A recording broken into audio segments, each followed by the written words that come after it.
Bomb star Dhyan ശ്രീനിവാസിന്റെ അടുത്തൊരു bomb OTT-യിൽ ഇറങ്ങിയിട്ടുണ്ട്. Dear Zindagi അല്ല, അത് നമ്മുടെ SRKയുടെ പടം. ഇത് സൂപ്പർ സിന്ദഗി.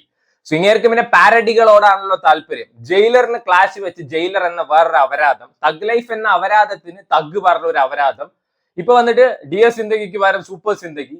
ഇനി കൂലിക്ക് പകരം നോക്കുകൂലി, കൈക്കൂലി, പണിക്കൂലി പറഞ്ഞിട്ടൊരു പടം കൂടി ഇറക്കായിരുന്നു. സാധാരണ അതാണല്ലോ പണി.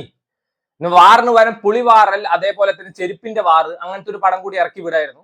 സോ ഈ സിനിമ റിലീസ് ചെയ്ത OTT പ്ലാറ്റ്ഫോം ഏതാന്ന് നോക്കണം. മനോരമ മാക്സ്. അപ്പൊ തന്നെ അറിയായിരിക്കുമല്ലോ സിനിമയുടെ ക്വാളിറ്റി എന്നും ഞാൻ പറയാറുള്ളതാണ്. മനോരമ മാക്സിന്റെ കണ്ണ് മൂട്ടിലാണ്.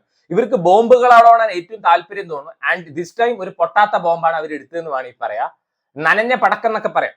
സോ യൂഷ്വലി ധ്യാൻ ശ്രീനിവാസന്റെ എല്ലാ പടത്തിലെയും പോലത്തെ ഒരു ക്യാരക്ടറിനെ ഇതിൽ കുളി നനയില്ലാത്ത, മടിയനായ, അതേപോലെ തന്നെ വീട്ടുകാർക്കും നാട്ടുകാർക്കും വേണ്ടാത്ത ഒരു അലവല്ലാതി ക്യാരക്ടർ. അതിനും പെണ്ണുണ്ട്. അതാണ് മനസ്സിലാവത്തത്. ധ്യാൻ ശ്രീനിവാസൻ എല്ലാ പടങ്ങളും എടുത്തു നോക്കിയറിയാം. ഈ ജാതി അലവലാദികൾക്കൊക്കെ പെണ്ണുണ്ട്. ഇന്നത്തെ കാലത്ത് ഗവൺമെന്റ് ജോലി ഉള്ളവന് പോലും പെണ്ണ് കിട്ടാനില്ലാത്ത സമയത്താണ്. ആ പെണ്ണിന് വേറെ ജോലി ഉണ്ടാവും, എന്നിട്ടും ഇങ്ങനത്തെ അലവലാദികളുടെ പിന്നാലെയാണ് പോവുക. ഇതില് അത് പാർവതി നായരാണ്. ആളൊരു മഞ്ഞ കിളിയായിട്ടാണ് ഈ സിനിമയിൽ വരുന്നത്. മഞ്ഞ സ്കൂട്ടർ, മഞ്ഞ ചുരിദാർ, മഞ്ഞ തൊപ്പി, ഒരു മഞ്ഞ ബാഗും കൂടി ആവായിരുന്നു. എന്നിട്ട് നേരെ പോയിട്ട് ഒരു ഓറഞ്ച് ജ്യൂസ് ഓർഡർ ചെയ്തിട്ട് കുടിക്കാതെ കാശ് കൊടുത്തിട്ട് കൊണ്ട്. എനിക്ക് അതാണ് മനസ്സിലാവുന്നത്. ഇവർ എല്ലാ പടത്തിലും ചായയും ജ്യൂസും ഒക്കെ ഓർഡർ ചെയ്യും, എന്നിട്ട് കുടിക്കാതെ കാശ് കൊടുത്തിട്ട് പോകും. പിന്നെ എന്ത് തേങ്ങയ്ക്കാണ് ഓർഡർ ചെയ്യുന്നത് എനിക്ക് ഇപ്പോഴും മനസ്സിലായിട്ടില്ല. ഈ സിനിമയിലല്ല, ഒരു എല്ലാ പടത്തിലും. സോ റൊമാൻസ് പറഞ്ഞ അൺബെയറബിൾ. രണ്ടുപേരുടെ കെമിസ്ട്രി അല്ല, ബയോളജി, ഫിസിക്സ്, മാത്തമാറ്റിക്സ് പോലും മനസ്സിലാവുന്നില്ല. അജാതി വെറുപ്പിക്കലായിരുന്നു. ആൻഡ് ഈ സിനിമയിലെ കോമാളി ധ്യാൻ ശ്രീനിവാസൻ അല്ല, അതിന് വേറൊരാളെ കൊണ്ടുവന്നിട്ട് നമ്മുടെ മുകേഷ് ഏട്ടൻ. എന്റെ പൊന്ന് മുകേഷ് ഏട്ടൻ, നിങ്ങൾക്ക് ഇത് എന്നാത്തിന്റെ കേടാന്ന് മനസ്സിലാത്തു. പക്ക കോമാളി. അങ്ങേര് ഒരു അമ്മാവൻ ടൈപ്പ്. ക്യാബറ കാണണം, പെണ്ണുങ്ങളെ കാണണം. ഒരു 10-50 വയസ്സായിട്ട് എനിക്ക് ഇപ്പോഴും പെണ്ണുങ്ങൾ വേണം പറഞ്ഞിട്ട് പട്ടി ബിസ്ക്കറ്റ് കണ്ടു കഴിഞ്ഞാൽ ഒലിപ്പിച്ച് നടക്കുന്ന പോലത്തെ ഒരു ക്യാരക്ടർ. അത് അതിലേറെ വെറുപ്പിക്കലായിരുന്നു. ജോണി ആന്റണി ഉണ്ട്, വെറുപ്പിക്കലായിരുന്നു. നമ്മുടെ തളപതി വിജയുടെ മാസ്റ്റർ സിനിമയില് വിജയ് സേതുപതിയുടെ യങ് വേർഷൻ ചെയ്ത മഹേന്ദ്രൻ ഉണ്ട്. ആദ്യത്തെ ഒരു 10 മിനിറ്റ് അല്ല, ലാസ്റ്റ് ഒരു 10 മിനിറ്റ് ഉണ്ട്. മറ്റേ ഇന്ദ്രധനുഷ്, ജ്ഞാപകം ഇന്ദ്രധനുഷ്. ധ്യാൻ ശ്രീനിവാസൻ എവിടെയുണ്ടോ ജ്ഞാപകം ഇന്ദ്രധനുഷ് അവിടെ ഉണ്ടാവും. ലാസ്റ്റ് ഒരു 10 മിനിറ്റ് വീണ്ടും വന്നു പോകുന്നുണ്ട്. സോ ഈ സിനിമയിൽ അത്യാവശ്യം നന്നായി പെർഫോം ചെയ്യാനുള്ള എല്ലാവരെയും കൊണ്ടുവന്നിട്ട് കോമാളികളായിട്ട് കൊണ്ടുപോയി വിട്ടിട്ടുണ്ട്. ഈ സിനിമ തുടങ്ങുന്ന സമയത്ത് ഒരു ത്രില്ലർ മോഡിലാണ് പടം പോയിട്ടുണ്ടായിരുന്നത്.